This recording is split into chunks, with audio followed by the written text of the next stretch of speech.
कल के फॉर्मूले अगर पहले रिवाइज करे जाएं तो सबसे पहले मैं magnetic field due to loop at centre की अगर बात करूं, magnetic field due to loop at centre, तो वो बनता था mu naught I upon 2r। Semi circle की वजह से mu naught I upon 4r। एक क्वार्टर ऑफ ए सर्कल की वजह से mu naught I upon 8r।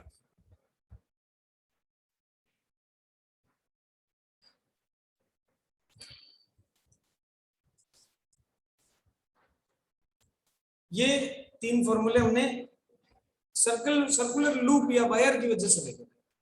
अब अपन देखते हैं फोर्थ नंबर फॉर्मूला, जो कि हमारा किसकी वजह से था? स्ट्रेट वायर की वजह से। अगर स्ट्रेट वायर के दोनों एंड्स अननोन हो, so that will be mu naught I upon 2 pi r for both ends unknown,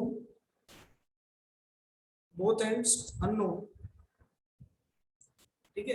and mu naught I upon 4 pi r किसके लिए था? जब एक एंड नोन था और दूसरा अननोन था, ठीक है। एक नोन और दूसरा अननोन एंड होता है तो mu naught I upon 4 pi r formula निकल के आता था हमारे पास। ये हम पिछली क्लासेस के अंदर देख चुके हैं। ये फॉर्मूला का रिवीजन ऐसा समझ। अब अपन इसी फॉर्मूलों के ऊपर बेस्ड जो क्वेश्चंस हैं उनको सॉल्व करने की कोशिश करते हैं। बेटा देखिए, क्वेश्चन जो है ये बोर्ड्स में भी आते हैं, और ये जो क्वेश्चन ऊपर जो मैंने दिया है ये आपका कॉम्पिटिटिव एग्जाम्स में भी पूछा जा चुका है। तो इस क्वेश्चन को बिल्कुल अंडर एस्टिमेट मत करना कि सर ये तो कॉम्पिटिटिव एग्जाम्स के क्वेश्चन होते हैं। बेटा ऑब्जेक्टिव क्वेश्चन अब आने लग गए हैं ना, इस साल से ऑब्जेक्टिव क्वेश्चन आने लग गए हैं, तो ध्यान रखिए ऑब्जेक्टिव कैसे सॉल्व करते हैं। चलिए, तो यहाँ पर इसका सॉल्यूशन देखेंगे, ध्यान से देखेंगे। सबसे पहले मेरे को यहाँ पर 3 वायर दिख रही है, ठीक है। सबसे पहले यहाँ पर मेरे को कितनी वायर दिख रही है? 3 वायर दिख रही है। इन 3 वायर में से थर्ड नंबर जो वायर है उसके लिए ओ पॉइंट जो है वो एक्सिस पे ही लाया करता है, ठीक है। इस वायर के लिए जो ओ पॉइंट है वो एक्सिस पे ही लाया करता है। इसका मतलब थर्ड वायर की वजह से इस ओ पॉइंट पे कोई भी मैग्नेटिक फील्ड एग्जिस्ट नहीं करेगी, ठीक है। थर्ड वायर की वजह से इस ओ पॉइंट पे कोई भी मैग्नेटिक फील्ड एग्जिस्ट नहीं करेगी। आपको विजुअलाइज कराने के लिए मैंने यहाँ पर ये 3 एक्सिस भी बनाई ताकि आपको समझ में आए कि ये 3 डायमेंशनल एक डायग्राम बना हुआ है। चलिए, बिल्कुल सही। अब हम क्या करेंगे, पहले तो लिख देंगे magnetic field due to third wire at O will be 0। ये हमने सबसे पहली चीज इसमें यहाँ पर मेंशन कर दी। फिर हम बात करेंगे कि भाई हमारा जो ये लूप है, सेमी सर्कुलर लूप है। अब देखो, सेमी सर्कुलर लूप में आपका जो करंट है वो क्लॉकवाइज जा रहा है, आपको दिख रहा है। ये क्लॉकवाइज करंट जा रहा है तो आप curl of the fingers clockwise कर दो, और जो थंब है वो कहां पॉइंट करेगा? इनसाइड पॉइंट करेगा। आप करके देखो ट्राई, आप ट्राई करके देखो। आप कर्ल ऑफ द फिंगर्स में करंट लगाओ, पॉइंट क्या कर रहा है? थंब इनसाइड पॉइंट कर रहा है। सो हम बोल देंगे कि जो मैग्नेटिक फील्ड है वो ऐसे इनसाइड, इस लूप के इनसाइड जाती हुई दिखेगी। अगर लूप के इनसाइड जाती हुई दिखती है तो ये कौन सी डायरेक्शन हो गई? देखिए, लूप के बाहर आती हुई डायरेक्शन तो जेड एक्सिस है, इसके अंदर जाती हुई कौन सी एक्सिस होगी? तो ये जो मैग्नेटिक फील्ड है ड्यू टू 2, ये कौन सी एक्सिस में हो गया? माइनस के कैप एक्सिस में हो गया। इसमें हो गया माइनस के कैप में हो गया। ये समझना जरूरी था, ठीक है। क्या समझना जरूरी है कि यार आप लूप को देखो, लूप में क्लॉकवाइज करंट होने के कारण हम क्लॉकवाइज में कर्ल देंगे फिंगर्स का। थंब कहां पॉइंट करेगा? इनसाइड। जैसे ही वो इनसाइड पॉइंट कर रहा है तो magnetic field inside the loop जाने लग गई सेंटर पे। तो B2 की वैल्यू माइनस के कैप डायरेक्शन में। डायरेक्शन भी साथ में लिखी मैंने, ध्यान से देखना, डायरेक्शन समझना बहुत ज्यादा जरूरी है इसको। अब मैं देखूंगा फर्स्ट वायर की वजह से। फर्स्ट वायर की वजह से जब देखता हूं तो देखिए, कर्ल ऑफ द फिंगर्स करो, थंब लगाओ, करंट की डायरेक्शन में कर्ल ऑफ फिंगर्स करेंगे, ओ पॉइंट पे नीचे की तरफ आएगा। ओ पॉइंट पे कहां आएगा? नीचे की तरफ। तो the curl of fingers O point पे आ रहा है नीचे की तरफ। आप कोशिश करके देखो घर पे, ऊपर की डायरेक्शन y थी, नीचे की डायरेक्शन माइनस y हो जाएगी, या फिर बोलूं माइनस जे कैप हो जाएगी। ये हमारे दो वेक्टर यहां पर मैग्नेटिक फील्ड के बने। अब magnetic field due to first wire, जो स्ट्रेट वायर है जिसका एक एंड नोन है दूसरा अननोन है, तो उसका फॉर्मूला बनेगा mu naught I upon 4 pi r, ठीक है। आगे डायरेक्शन आ जाएगी माइनस जे कैप, डायरेक्शन आ गई माइनस जे कैप। दूसरा जो वेक्टर है B2 वेक्टर, वो B2 वेक्टर कहां बन रहा है, तो this B2 vector is due to the semi circular wire, और ये सेमी सर्कुलर वायर की वजह से इनसाइड जा रहा है। सेमी सर्कुलर वायर की वजह से फॉर्मूला होता है mu naught I upon 4r, direction is minus k cap. दोनों के बीच में एंगल कितना 90, दोनों की वैल्यू हम जानते हैं, पुट कर देंगे। सो पुट करते ही B net will be equal to, resultant कैसे निकालते हैं, दो वेक्टर का under root of a square plus b square plus 2ab cos theta. So a square रखो तो mu naught I upon 4 pi r का स्क्वायर, प्लस b स्क्वायर रखो mu naught I upon 4r का square. फिर आगे पूरा पूरा term zero हो जाएगा क्योंकि cos 90 जीरो होता है, ठीक है। यहां से देखो कॉमन क्या आ रहा है, तो बाहर मेरे पास निकल के आ जाएगा mu naught I upon 4r, और ब्रैकेट में मेरे पास अंडर रूट में बचेगा 1 अपॉन पाई स्क्वायर प्लस 1, ठीक है। या फिर जब मैं इसको सॉल्व करूंगा तो ये बन जाएगा mu naught I upon 4 pi r under root of 1 plus pi square, and this is the net magnetic field at the centre. अब देखिए कुछ नहीं किया है, कुछ नहीं किया, कुछ रॉकेट साइंस नहीं की है आपने, तो बस पहले डायरेक्शंस पता लगाइए। पहले डायरेक्शन पता लगाना बहुत जरूरी है। पहले आप फर्स्ट की निकाल लो डायरेक्शन, फिर सेकंड की निकाल लो, फिर थर्ड की निकाल लो, तीनों फॉर्मूला लगाओ, रिजल्टेंट निकालो, आंसर निकालो, ठीक है। कुछ नहीं करना, आपको डायरेक्शन निकालनी है सबसे पहले। डायरेक्शन अगर निकाल ली तो सॉल्व करना बहुत आसान है, कोई दिक्कत वाली बात नहीं है। बताइए सबको क्लियर है कि नहीं है?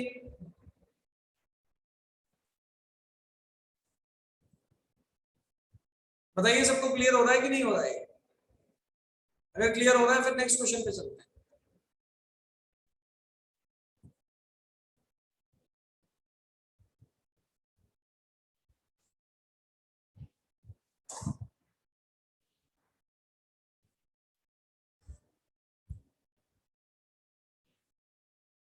चलिए बहुत बढ़िया,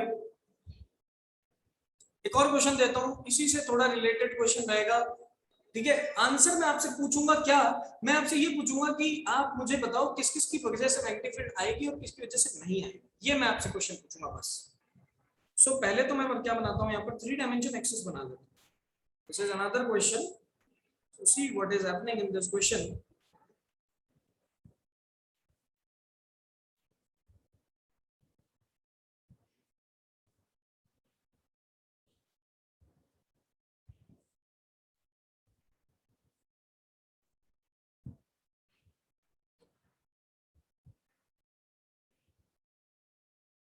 ये बनाया 3 डायमेंशनल एक्सिस, कौन कौन सा axis, X axis, Y axis and Z axis. यहाँ पर मैं 2 वायर्स बनाता हूँ, एक वायर बनाता हूँ, देखो कैसे बनेगी। एक वायर बनी, ठीक है, फिर इसके आगे एक सेमी सर्कुलर लूप, फिर इसके आगे दूसरी वायर। ये है मेरे पास टोटल, ठीक है, ये टोटल मेरे पास वायर बनती हुई आपको दिख रही है, ठीक है। टोटली जो वायर है वो कहां से आई, नेगेटिव एक्स एक्सिस से आ रही है, बीच में एक उसका सेमी सर्कुलर लूप बन रहा है और वो फिर आगे चली जा रही है। इसमें मान लीजिए आई करंट फ्लो करता है, तो आई करंट कुछ इस तरीके से फ्लो करता हुआ ऐसे आगे निकल रहा है। माय क्वेश्चन इज कि 3 वायर्स आपको यहाँ पर दिख रही हैं, एक स्ट्रेट वायर, ठीक है, वायर नंबर 1, फिर आपको दिख रही है एक semi circular wire, wire number 2, फिर आपको दिख रही है वापस एक स्ट्रेट वायर, वायर नंबर 3। बताइए इन तीनों वायर में से किसकी वजह से मैग्नेटिक फील्ड सेंटर ओ पे मिलेगा, ठीक है, किसकी वजह से मैग्नेटिक फील्ड सेंटर ओ पे मिलेगा और किसकी वजह से नहीं मिलेगा, ये मेरा क्वेश्चन है कि किन वायर्स की वजह से सेंटर पे मैग्नेटिक फील्ड है और किन की वजह से नहीं है। Yes Mayank Pariyar. Sir second की वजह से और फर्स्ट और थर्ड की वजह से नहीं, क्योंकि वो एक्सिस पे है। सही है, 29 सेकंड की वजह से है और फर्स्ट और थर्ड की वजह से नहीं है, क्योंकि उसके लिए वो एक्सियल पॉइंट हो गया, ठीक है, एक्सियल पॉइंट हो गया उसके लिए, तो डायरेक्टली वहां से नहीं निकाला जा सकता इस तरीके से। How we will do it, अब देखिए, बिल्कुल सही, perfect answer. Now let us see how to solve. Direction देखेंगे, डायरेक्शन को विजुअलाइज करने की कोशिश करो। फर्स्ट वायर एक्सियल पॉइंट, कोई मैग्नेटिक फील्ड नहीं। Second third wire axial point, कोई मैग्नेटिक फील्ड नहीं। लेकिन सेकंड वायर जो कर्व्ड है उसके अंदर क्या दिख रहा है, कर्व्ड वायर के अंदर एक मैग्नेटिक फील्ड दिख रही है, दिखेगी, क्यों दिखेगी, लूप जैसा दिख रहा है, लूप जैसा दिख रहा है। सेंटर पे मैग्नेटिक फील्ड निकालने के लिए आप क्या करते थे, क्या करते थे भाई, मेरे पास क्या आता है, ये मैंने लगाया कर्ल ऑफ द फिंगर्स, और जो थंब है कहां पॉइंट कर रहा है, इनसाइड, तो क्रॉस जैसे ही लगाया, ये देखो ये लगाया curl of the fingers, thumb कहां पॉइंट कर रहा है, इनसाइड। अब बेटा इस लूप का इनसाइड बनाऊंगा तो नेगेटिव जेड एक्सिस में चला जाऊंगा, विजुअलाइज करो, सोचो, लूप का अगर अंदर जाऊंगा तो नेगेटिव जेड एक्सिस में चला जाऊंगा, ये देखो लूप में नेगेटिव जेड एक्सिस में चला गया। तो ये जो मैग्नेटिक फील्ड मिली ये कौन सी डायरेक्शन में मिली, माइनस के कैप में मिली। अब कितनी मिलेगी तो आपको पता है कि जब एक ही वायर है वो लूप है तो मैं लिखूंगा mu naught I upon 4r और डायरेक्शन विल बी माइनस के cap, and this is the final answer, this is the final answer. अब इसमें क्या मुश्किल है, मुझे तो कुछ मुश्किल समझ में नहीं आता। एक और क्वेश्चन करते हैं, लेट अस सी वन मोर क्वेश्चन, देखते हैं कि क्या आप उसका आंसर बता पाएंगे कि नहीं बता पाएंगे। ठीक है, चलिए फटाफट बताओ, ये क्वेश्चन सबको क्लियर हुआ कि नहीं हुआ। छोटा सा क्वेश्चन था ये, डायग्राम भारी भरकम है लेकिन क्वेश्चन उतना ही आसान है। डायग्राम भारी भरकम दिख रहा है लेकिन क्वेश्चन उतना ही आसान है, बेहतरीन चैप्टर आसान है, बहुत आसान। 12th is easy then 11th, 11th से आसान होती है 12th, ऐसा समझ लो। 11th मुश्किल होती है, अब तो इजी क्लास में है, मुश्किल चीज निकाल के आ गए, हालांकि कुछ पढ़ा नहीं वो अलग बात है, हम जानते हैं कुछ पढ़ा नहीं।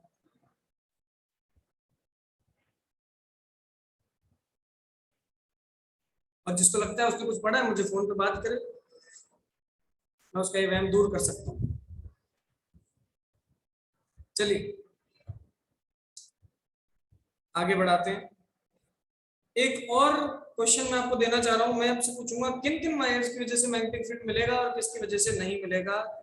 फिर अपन एक प्रीवियस ईयर बोर्ड क्वेश्चन करेंगे जो 2019 का टफ क्वेश्चन में से आता है, 2019-20 का जो एग्जाम हुआ था उसके अंदर में से। ठीक है, टफ क्वेश्चन था वो, टफ इसलिए था क्योंकि बच्चे कहते थे सर ये तो बहुत टफ आ गया, बहुत टफ नहीं आया, प्रैक्टिस नहीं करते हो। ध्यान से देखो, the wire is like this, ये एक वायर आई, यहां पर आ गया loop, semi circular loop, and ये वायर यहां से वापस चला, वायर आई, फिर आ गया loop,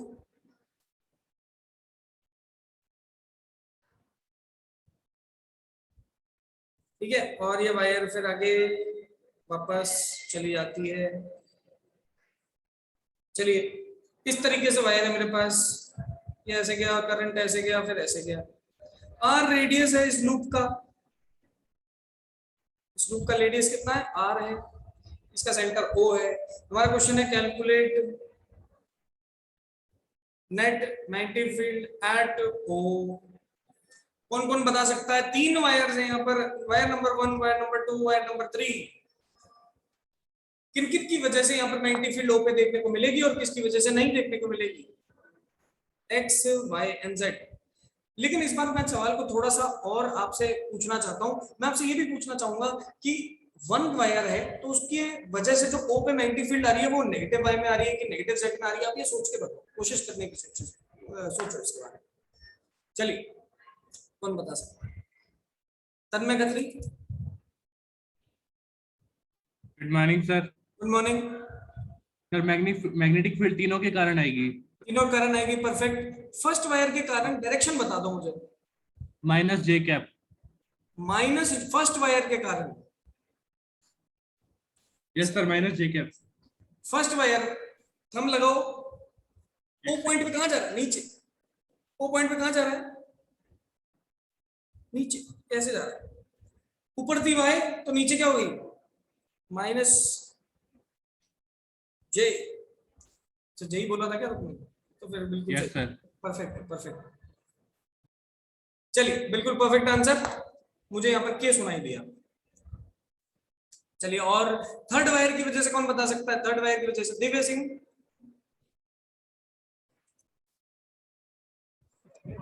yes sir, same direction में होना चाहिए। सेम डायरेक्शन में होना चाहिए। करंट बस इस बार बाहर आ रहा है ना, तो ओ पे वापस से क्या आ जाएगा, नीचे आ जाएगा। ओ पे वापस से नीचे आ जाएगा। तो ये लो मैं बना देता हूँ भाई, B1 B3 दोनों की डायरेक्शन क्या है, डाउनवर्ड। B1 भी नीचे, B3 भी नीचे। तो देखो दो वेक्टर अगर सेम डायरेक्शन में आ जाते हैं डायरेक्टली ऐड हो जाते हैं। उसके माइनस के। हाँ बिल्कुल सही है, उसकी माइनस के कैप आ जाएगी, पहले से सही क्वेश्चन है। तो उसकी हो गई माइनस के कैप। ये लो, ये चला गया B2 अंदर। अब B1 B3 तो ऐड हो रहा है डायरेक्टली, सो मैं तो B1 B3 को ऐड करके ही आंसर निकालूंगा। तो B1 B3 को ऐड करो, mu naught I upon 4 pi R, mu naught I upon 4 pi R, तो आंसर क्या हो गया, mu naught I upon 2 pi R. समझ पा रहे हो, mu naught I upon 4 pi R plus mu naught I upon 4 pi R, answer क्या आ जाएगा, mu naught I upon 2 pi R. अब क्यों 4 पाई आर वाला फॉर्मूला लगा रहा हूं, क्योंकि एक एंड नोन है, दूसरा अननोन है। अब देखिए B2 की वैल्यू, तो B2 की वैल्यू क्या है, सेमी सर्कल की वजह से mu naught I upon 4r। अब जो 2 पाई आर था ये तो माइनस जे में लग रहा है, और जो ये mu naught I upon 4r है ये कहां लग रहा है, माइनस के में लग रहा है। दोनों बीच में एंगल कितना, 90। अब रिजल्टेंट निकाल दो, under root of a square plus b square. तो ये बन जाएगा mu naught square I square by 4 pi square R square. यहाँ बन गया mu naught square I square by 16 R square. Common लो, बाहर निकाल लो, आंसर आ जाएगा। क्या मुश्किल है इसमें, कुछ मुश्किल नहीं है। लॉजिकली सोचे ना तो बहुत ही आसान क्वेश्चन है, लॉजिकली सोचे तो बहुत ही इजी क्वेश्चन है। बताइए बेटा, सबको क्लियर है कि नहीं है, बताइए सभी। वेरी इजी क्वेश्चन, लॉजिकली चलो बस, लॉजिक लॉजिक।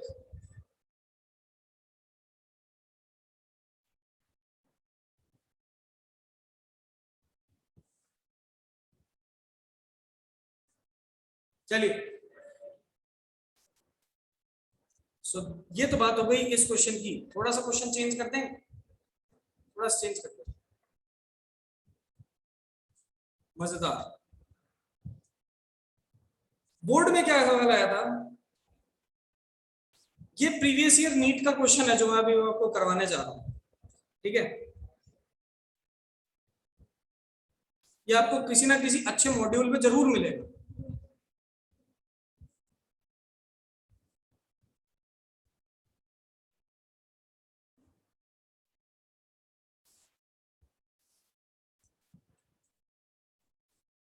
ध्यान से देखना।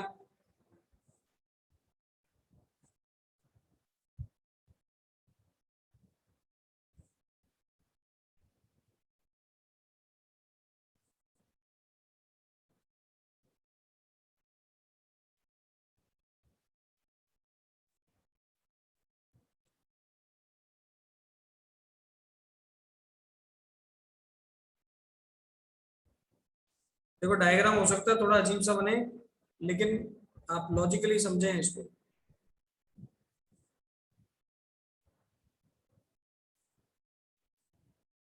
अब देखिए ध्यान से क्या होगा, मेरे पास एक सर्किट है, इस सर्किट में ऐसे करंट जाता है, करंट जाता है, करंट जाता है, एक जगह पे आके जंक्शन आता है और उस जंक्शन पे ये करंट बढ़ जाता है ऊपर और नीचे। तो जंक्शन पे ये करंट बढ़ जाता है ऊपर और नीचे, और फिर ये आके वापस से मिलके वापस चला जाता है। तो मतलब आपको दिख रहा है वहां पर पैरेलल सर्किट हो गया, ठीक है। ये ए पॉइंट और ये बी पॉइंट के बीच में सर्किट कैसा हो गया, पैरेलल हो गया। इस पॉइंट का अगर आप देखें तो this is nothing but a circle. ये क्या है, एक सर्कल है, और इस सर्कल के आपको रेडियस दे रखा है आर और सेंटर पॉइंट दे रखा है ओ। आपसे पूछा सेंटर पे मैग्नेटिक फील्ड निकाल के बताओ, पूछ ना भयंकर सवाल। सेंटर पे लूप की वजह से मैग्नेटिक फील्ड निकाल के बताओ। अब कैसे होगा, विजुअलाइज करेंगे, सोचेंगे, देखेंगे। अगर मान लीजिए पीछे से आता है आई करंट, पहले तो मैं आपसे करंट इलेक्ट्रिसिटी का सवाल पूछूंगा। अगर पीछे से आता है आई करंट, कितना ऊपर वाली वायर में जाएगा और कितना नीचे वाली वायर में जाएगा, बता सकता है कोई मुझे? भाई बड़ी लंबी वाली वायर में कितना करंट होगा और छोटी वाली वायर में कितना करंट होगा? ये 1/4 है, वो 3/4 है, आप मुझे बताएंगे। और बता सकता है Kunal Dhaka. Good morning sir. Good morning sir, ऊपर वाले का रेजिस्टेंस हो जाएगा R/4 × 3 और नीचे वाले का R/4, उसके हिसाब से सर करंट निकाल लेंगे। करंट ऊपर निकाल वाले में कितना आएगा बताओ। सर देखो पोटेंशियल सेम होगा, I by दोनों वायर्स के लिए पोटेंशियल सेम। 4 और नीचे वाले में आएगा I by 3, I/4 ऊपर वाले में I by 4, नीचे वाले में I by 4 into 3। 3, ठीक है, ये बन जाएगा 3I/4 और ये बन जाएगा I/4। सही है, परफेक्ट है। कैसा निकाला? तो V1 V2 दोनों का पोटेंशियल सेम रहेगा दोनों वायर्स का। हम यहाँ क्या करेंगे, करंट लगाओ, I2 into R2 बराबर I1 into R1। अब यहाँ से I1 I2 का रिलेशन निकल जाएगा, निकलेगा कि नहीं? अब R2 की वैल्यू कितनी है, पुट कर दो। फिर हम पता है कि भाई I1 I2 जो है वो टोटली तो I के बराबर है। हम दोनों इन दोनों रिलेशंस को सॉल्व करेंगे, हमें दोनों वायर्स में करंट मिल जाएगा, एक में मिलेगा I/4, एक में मिलेगा 3I/4। अब हम क्या करेंगे, इनकी वजह से O पॉइंट पे मैग्नेटिक फील्ड देखेंगे कैसी आ रही है, क्या डायरेक्शन है, और फिर नेट निकालेंगे। पहले पहला काम क्या था, करंट निकालना। बच्चों ने पहली बात गलती तो यही कर दी कि वो सेम करंट लेके सॉल्व कर गए, और पहली गलती वही होगी। अब पहला वायर जो है आप समझिए और देखिए, पहला वायर जो है वो आपको दिख रहा है 3/4 ऑफ ए वायर। 3/4 होने का मतलब है पूरे लूप की वजह से होता था μ0I/2R। 3/4 की वजह से मैं 3/4 से मल्टीप्लाई कर दूंगा, आंसर आ जाएगा 3μ0I/8R। लेकिन ये जो I है ये क्या रहेगा, ये I1 के बराबर रहेगा। अब जब इसकी वजह से मैग्नेटिक फील्ड निकालेंगे तो B1 will be equal to 3μ0I/4 into 8R। समझ में आ रही बात? क्या बना, 3μ0I/4 into 8R। सॉल्व करेंगे तो ये बनेगा 3μ0I/32R। ये मेरा B1 की वैल्यू बना। अब मैं निकालूंगा B2 की वैल्यू। ध्यान से समझें और देखें, B2 की वैल्यू कैसे निकालेंगे। दूसरी वायर जो थी AB, छोटी वाली wire, quarter of a wire, उस वायर को अगर देखो तो उसमें करंट कितना है, 3I/4 है। ठीक है, कैसे उसमें करंट जा रहा है, एंटी क्लॉकवाइज जा रहा है। एंटी क्लॉकवाइज जा रहा है, मैग्नेटिक फील्ड ऊपर, क्लॉकवाइज जाएगा, मैग्नेटिक फील्ड नीचे। मतलब देखिए B2 की वैल्यू निकालूंगा, मुझे पता है फॉर्मूला होता है क्वार्टर ऑफ ए वायर के लिए μ0I/8R। ठीक है, लेकिन यहाँ पर I2 आ जाएगा। अब I2 की वैल्यू पुट कर देंगे। जैसे I2 की वैल्यू पुट करो, 3I/4 सब पुट करा 3, तो ये 3 नहीं, ऐसे नहीं, μ0 into 3I/4 divided by 8R। Solve करेंगे, B2 निकल के आ जाएगा 3 times μ0I divided by 32R। क्या दोनों सेम आ गए? बिल्कुल आ गए। अब एक देखूं तो एक की वजह से क्लॉकवाइज करंट दिख रहा है, मैग्नेटिक फील्ड अंदर जाती दिखेगी। एक की वजह से एंटी क्लॉकवाइज करंट दिख रहा है, मैग्नेटिक फील्ड बाहर आती दिखेगी। नेट मैग्नेटिक फील्ड कितनी हो जाएगी बेटा? B1 माइनस B2 हो जाएगी, 0 हो जाएगी। बहुत बेहतरीन क्वेश्चंस होते हैं ये, बहुत ज्यादा बेहतरीन क्वेश्चंस होते हैं, बहुत इंपॉर्टेंट क्वेश्चंस होते हैं जो कि याद रखना है। इस तन्मय गत्री, क्या डाउट आ गया? सर सिर्फ सर्कल की वजह से निकालनी थी क्या मैग्नेटिक फील्ड? क्या चीज? सिर्फ सर्कल की करंट निकालनी थी क्या मैग्नेटिक फील्ड? केवल सर्कल के कारण मैग्नेटिक फील्ड कैसे निकालेंगे? पूछ रहा हूँ। नहीं, हमारे पास इस क्वेश्चन में सर्कल दे रखा है, लेकिन इस सर्कल के अंदर आप ध्यान से देखिए, क्या पूरे सर्कल में करंट की डायरेक्शन सेम है क्या? 3/4 में तो क्लॉकवाइज है, 1/4 में एंटी क्लॉकवाइज है, इसलिए अलग अलग करना पड़ेगा। नहीं सर, बाकी वायर्स भी तो है सर, बैटरी से कनेक्टेड, उनकी करंट नहीं निकालनी। उसके बारे में डाटा नहीं दे रखा था क्वेश्चन में, उसके बारे में डाटा नहीं दे रखा। आप इसको देखिए, इसे नंबर फर्स्ट वायर, आप इसको देखिए नंबर सेकंड वायर, इसके लिए पॉइंट हो गया एक्सियल। ठीक है, इस number third wire, number fourth और नंबर फिफ्थ, इसके लिए कुछ ना कुछ मैग्नेटिक फील्ड रहेगी, बिल्कुल रहेगी। Obviously there will be some magnetic field, लेकिन वो मैग्नेटिक फील्ड हम कैसे निकालेंगे? उसके लिए डेटा भी तो गिवन होना चाहिए ना क्वेश्चन में। जब तक डेटा ही नहीं गिवन होगा तो हम निकाल ही नहीं सकते। क्वेश्चन के अंदर डायरेक्टली हमसे पूछा था कि इस लूप की वजह से सेंटर पे बताओ कितना होगा, इस लूप की वजह से सेंटर पे बताइए कितना होगा, तो ये अपन ने कर लिया। ठीक है, अब इस क्वेश्चन में तो अपन ने क्या किया, पहले करंट भी निकाला, फिर अपन ने इसको कैलकुलेट किया, B1 माइनस B2 0 आ गया। जो बोर्ड में क्वेश्चन था उसमें करंट की वैल्यू आपको दे रखी थी, जो बोर्ड में क्वेश्चन था उसमें करंट की वैल्यू आपको दे रखी थी, डायरेक्ट फॉर्मूला लगाना था, सब्ट्रैक्ट करना था, आंसर निकल गया। यस दिव्य सिंह, क्या डाउट है? सर वायर में करंट एक्सप्लेन कर दो। वायर में करंट को करंट कैसे निकाला ये बताना है कि मैग्नेटिक फील्ड कैसे निकाला? करंट कैसे निकालो? करंट कैसे निकाला? आप इतना देखिए, क्या ये दोनों वायर सॉरी ये जो दोनों वायर्स हैं क्या ये दोनों एक दूसरे के पैरेलल है कि नहीं है, पहले ये बताओ। यस सर, ठीक है, पैरेलल में जो भी पोटेंशियल होता है वो सेम होता है। So we can say same होता है। भाई ऊपर वाली वायर में I1 करंट है, नीचे वाली में I2 करंट है। एक वायर की लेंथ 3/4 ऑफ टोटल लेंथ है और एक वायर की length 1/4 of the total length है। ठीक है, वहां से अपन को रेजिस्टेंसेस का रेशियो मिल जाता है। देखिए कैसे मिलता है। यस सर, आ गया रो एल बाई ए से। रो एल बाई ए से, सो Yes, रो sir. एल बाई ए से R1 R2 का रेजिस्टेंसेस आ जाएंगे। फिर हम जानते हैं दोनों का पोटेंशियल भी होगा सेम, तो मैं लिखूंगा I1 R1 बराबर I2 R2। सो I1 बाय Yes. I2 की वैल्यू क्या आ जाएगी? R2 bye R1। 2 by R1। ठीक है, यहाँ पर अपन वैल्यू पुट कर सकते हैं कहाँ से? Rho L1 by rho L2 by A और यहाँ लिख देंगे रो Yes. L1 bye A। ये तो लेंथ के फॉर्म में हमारे पास रिलेशन आ जाएगा, I1 I2 के लिए रेशो आ गया। अब मुझे पता है कि Yes. भाई जो ये I1 और I2 है ना ये टोटल I के बराबर है। तो यहाँ से आपने रिलेशन बना लिया, इसको इसमें पुट करो आपको वैल्यू मिल जाएगी I2 की, फिर उसको वापस पुट करोगे I1 की वैल्यू मिल जाएगी। यस सर, ठीक है, ये हमारा तरीका रहेगा इसका। अब जब बोर्ड में ये सवाल आया था तो वहां पर करंट आपको दे रखा था। ये बोर्ड में जब ये क्वेश्चन आया था तो करंट आपको दे रखा था और ये क्वेश्चन 3 नंबर में पूछा हुआ था। अब ये 3 नंबर वाला क्वेश्चन है ही नहीं, देखा जाए तो ये लॉजिकल क्वेश्चन है, फॉर्मूला बेस्ड क्वेश्चन है, फॉर्मूला लगाते हैं आंसर आता है। करंट की वैल्यू उन्होंने दे दी, फॉर्मूला लगाना है, आंसर निकालना है, क्या दिक्कत? बताइए आज की क्लास सबको क्लियर हुई कि नहीं हुई ये वाली?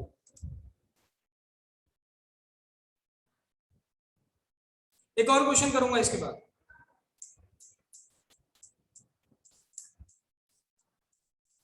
एक और क्वेश्चन करूंगा इसके बाद, ध्यान रखें।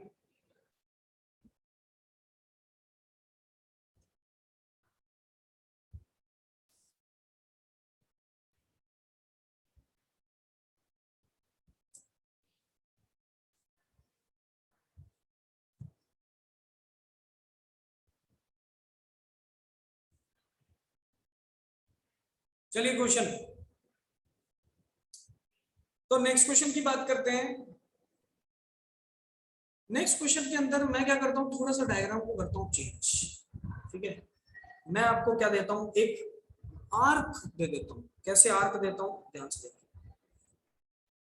This is just an arc. बात जो तुम्हें चीज बताने जा रहा हूँ ना, इस पे बेस्ड क्वेश्चन, हालांकि आज तक टाइम तो मेरे को लगता नहीं है इतना बच पाएगा अपने पास, लेकिन मैंने क्या किया यहाँ पर, ये मेरे पास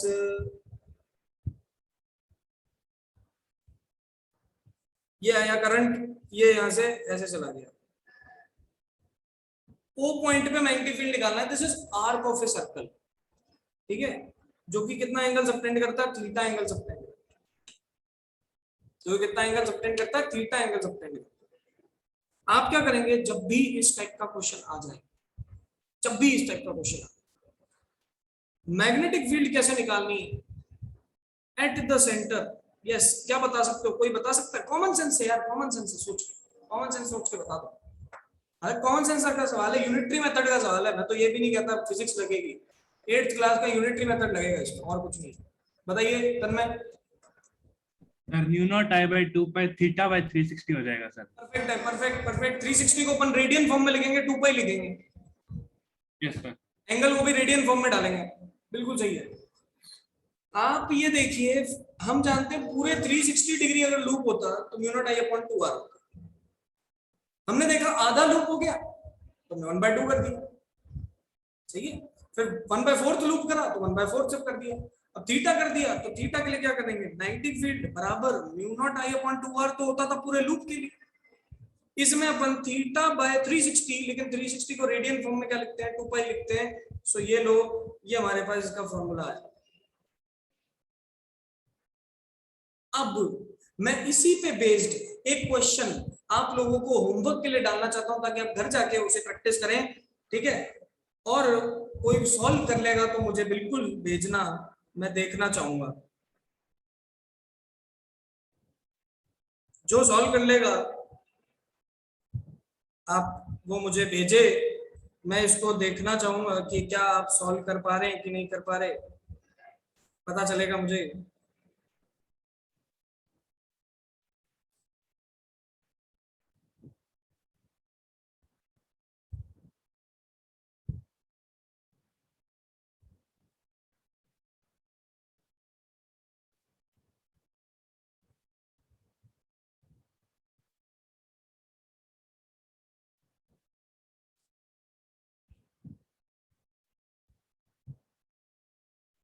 देखिए वायर आपको दिख रही है, वायर आपको ब्लैक रंग से दिख रही है, करंट जा रहा है इसमें आई, यहाँ पर भी गया आई, फिर यहाँ से, फिर यहाँ से, फिर यहाँ से, फिर यहाँ से, ये करंट जा रहा है। रेडियस दे रखे हैं आपको सारे, देखो यहाँ से यहाँ तक का रेडियस कितना r, यहाँ से यहाँ तक का रेडियस कितना 2r, और पूरा ऊपर तक का रेडियस कितना 3r।